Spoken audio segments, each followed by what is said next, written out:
By far the most requested video since I started this YouTube journey is a video on how to split your arm wrestling training. This is something I get asked about all the time. So in this video, I'll explain the 6 most important arm wrestling strengths.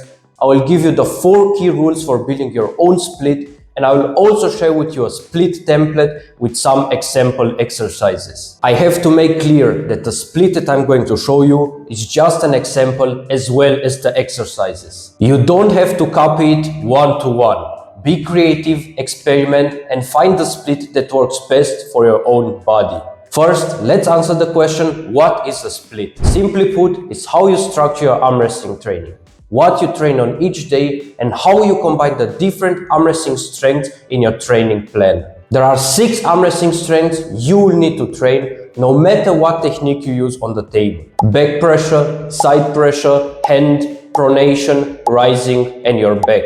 And there is also an additional category of general exercises. This includes exercises like GM presses, which are very helpful for your elbows, and some small accessory movements like supination, ulnar deviation, and wrist extensions. Now, let's take a look at the most important rules when deciding what arm wrestling split you are going to use. The first rule, and by far the most important one, is that you should have enough time to recover after every single training session. In my experience, if you are a new arm wrestler and you are also natural, you will need 2 days of recovery after every single hard training session. Rule number 2 is that you will have to hit your most important vector right at the start of your training session, while you are fresh. What your most important vector is depends on what style you use on the table. For example, if you are a top roller, you should focus on back pressure. If you are a hooker, you will most likely start with side pressure. The next important rule is that you should go from big to small. That means you will train the big muscle groups first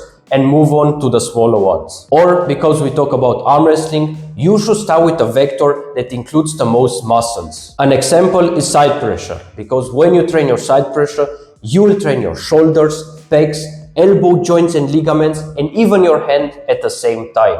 And the last important rule is that you should be able to add table time to your training. You don't have to see your training schedule as a 7-day week, because the body doesn't know what day it is and it doesn't restart after 7 days. If your split takes 8 or 9 days to complete, it's totally fine. It is also very important not to lift any weights at least 1 day before your table session, because you want to be as fresh as possible when you are on the table. Also, after your table training, you are going to be very sore if you pushed hard.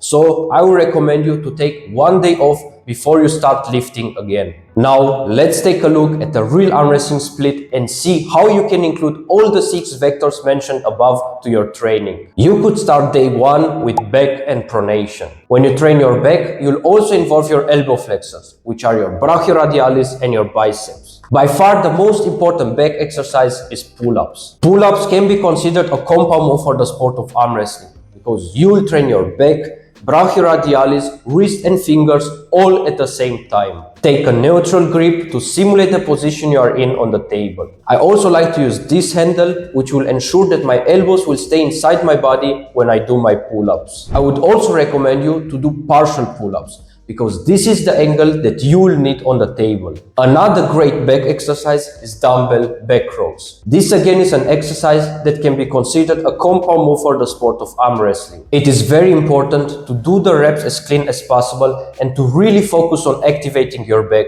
because it is extremely easy to cheat yourself. For the pronation, you can do some isolated pronation work. The only exercise that isolates your pronation completely from all the other muscle groups is pronation with your forearm fixed on the table. Like in every other pronation exercise, you can grab the belt in 3 different ways. Very high, over your thumb, and over your forearm. This is a really great exercise and I would recommend you to do it no matter what style you use on the table. I also did a video where I ranked the best and worst pronation exercises, so if you haven't seen it, the link is in the video description. After day 1, you will do 2 days of break. Later in the video, I'll come back to this and I'll give you some great active rest exercises that you can do on your free days. On day number 4, you will train side pressure and your hand. There are 3 side pressure elements you will have to cover: side pressure pec to peg, internal rotation, and also some down pressure to be able to finish your opponent. For the peg to peg exercise, you can take whatever grip and handle you want, but probably the variation where you just grab the belt and pull the weight sideways is the hardest one. Focus on maintaining the pronator throughout the entire movement. For the down pressure, you can do some down pressure at the pulley. Make sure the weight comes from above.